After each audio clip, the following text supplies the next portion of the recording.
નમસ્કાર વિદ્યાર્થી મિત્રો, સ્વાગત કરું છું આપણા નવા વિડીયોમાં. ગયા વિડીયોમાં આપણે દાખલા નંબર 5 અને દાખલા નંબર 6 જોયો હતો. આ વિડીયોમાં આપણે જોશું દાખલા નંબર 7. તો ચાલુ કરીએ મિત્રો. શું રકમ આપેલી છે આપણને? નીચેની માહિતી પરથી બાબુલાલ અને કાંતિલાલની ભાગીદારી પેઢીની પાઘડીની કિંમત શું ગોતવાનું છે આપણે? પાઘડી. દાખલા નંબર 6 આપણે જે જોયો હતો એ ભારિત સરેરાશ નફાની પદ્ધતિનો જ હતો, પણ એમાં માત્ર ને માત્ર આપણે ભારિત સરેરાશ નફો જ ગોતવાનો હતો. આમાં આપણે પાઘડીની કિંમત પણ ગોતવાની આવશે. બરાબર? એટલે ખાસ વિડીયોને સ્કીપ કર્યા વગર આખો વિડીયો જોશો એટલે તમને સરસ રીતે આ દાખલો સમજાશે. શું કીધું છે? પાઘડીની કિંમત છેલ્લા 5 વર્ષના ભારિત સરેરાશ નફાની. કઈ રીતેથી દાખલો ગણવાનો છે આપણે? ભારિત સરેરાશ નફાથી. અને કેટલા વર્ષની ખરીદી છે? 3 વર્ષની ખરીદીના આધારે કરવાનો છે. તો જોઈએ, હું દર વિડીયોમાં કહું છું કે ફોર્મેટ સિવાય આપણે આન્સર લખવાનો આવતો જ નથી. ફોર્મેટમાં જ આપણે આન્સર લખશું. જોઈએ, સ્ટાર્ટ કરીએ. શું છે આન્સર? ફોર્મેટ મેં તમને કીધું છે, ભારિત સરેરાશ નફાનું ફોર્મેટ 4 બોક્સનું થશે, 4 ખાનાનું થશે. અહીંયા આવશે વર્ષો, અહીંયા આવશે નફો, અહીંયા આવશે ભાર અને અહીંયા આવશે ભારિત નફો. શું આવશે અહીંયા? સૌથી પહેલા વર્ષ, પછી અહીંયા આવશે નફો, પછી અહીંયા આવશે ભાર અને અહીંયા આવશે ભારિત નફો. બરોબર? તો અહીંયા વર્ષો આપણે લખી નાખીએ. 2012-13, 2013-14, 2014-15, 2015-16 અને 2016-17.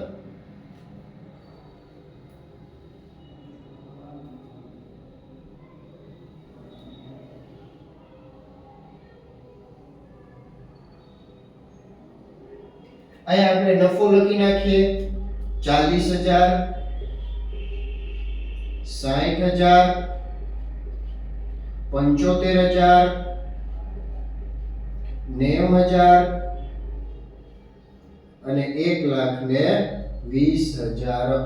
મેં તમને પહેલા જ કીધું હતું, આગલા વિડીયોમાં કીધું હતું કે ભારિત સરેરાશ નફો ઓળખવાની પદ્ધતિ કઈ છે, રીત કઈ છે.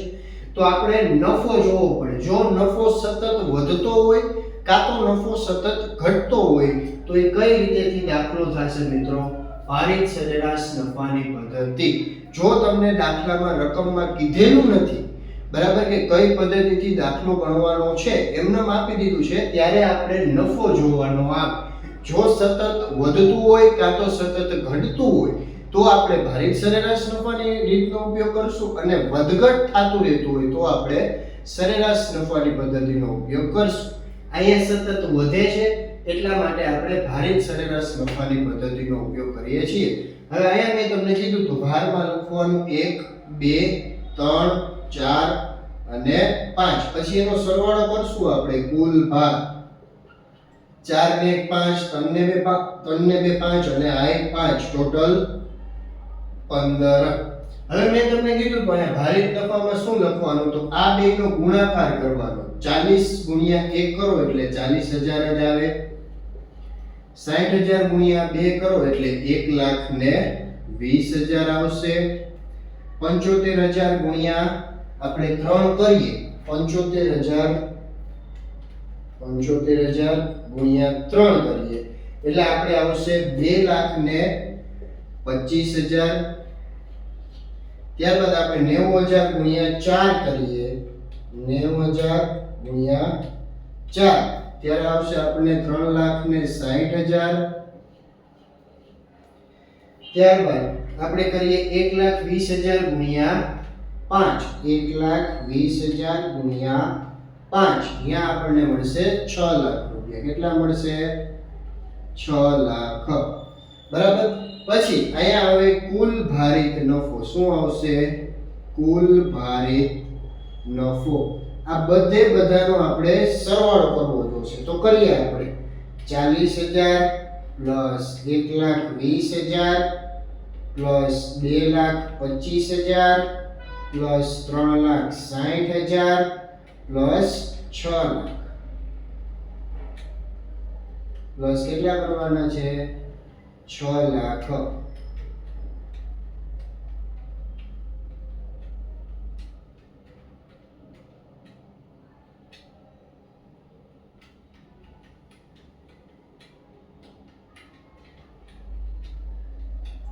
તેર લાખ ને 45,000 જવાબ આવશે મિત્રો. કેટલો આવશે 13,45,000.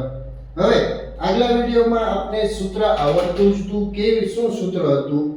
કુલ ભારિત નફો, કુલ ભારિત સરેરાશ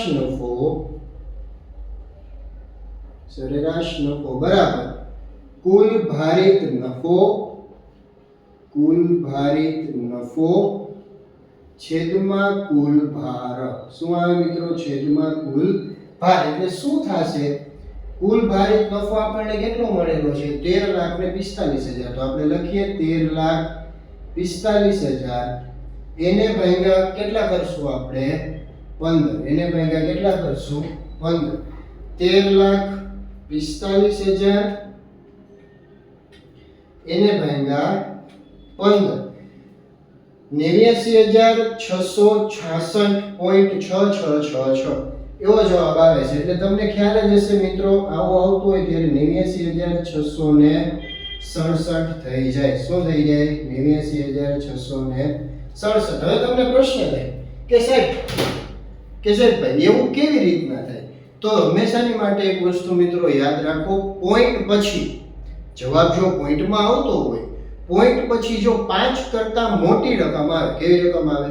5 કરતા મોટી રકમ આવે, વધારે રકમ આવે તો એના પોઈન્ટ પહેલા જે રકમ હોય એમાં 1 પ્લસ કરી દેવાનો થાય. શું કરી દેવાનું થાય? 1 પ્લસ કરી દેવાનો થાય. એટલા માટે એ આવશે 89,667. હવે આપણને કીધું છે પાઘડીની કિંમત ગોતવાની. તો પાઘડી માટેનું સૂત્ર એમાં આપેલું જ છે.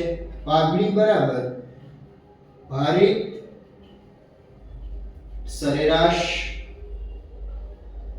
નફો ગુણ્યા ખરીદીના વર્ષો. ગુણ્યા શું આવશે?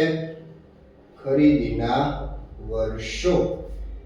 ભારિત સરેરાશ નફો આપણે આવ્યો 89,667. કેટલો આવ્યો? 89,667 ગુણ્યા ખરીદીના વર્ષો આપણને કેટલા આપેલા છે? 3 વર્ષની ખરીદી. કેટલા આપેલા છે? 3. બરાબર. તો જોઈએ આપણે 89,667 એને ગુણ્યા 3 તો 2,69,001 એવો જવાબ આવશે તમારે. 2,69,001 આવો તમારે જવાબ આવશે. ફાઇનલ 2,69,001. અહીંયા વળી તમને આઈડિયા નહીં આવે, કરી દઉં છું. આવી રીતના તમારે જવાબ આવશે. થેન્ક યુ વેરી મચ મિત્રો. સરસ રીતે આપ લોકોએ બધાએ વિડીયો જોયો. હું તમારો ખૂબ ખૂબ આભાર માનું છું.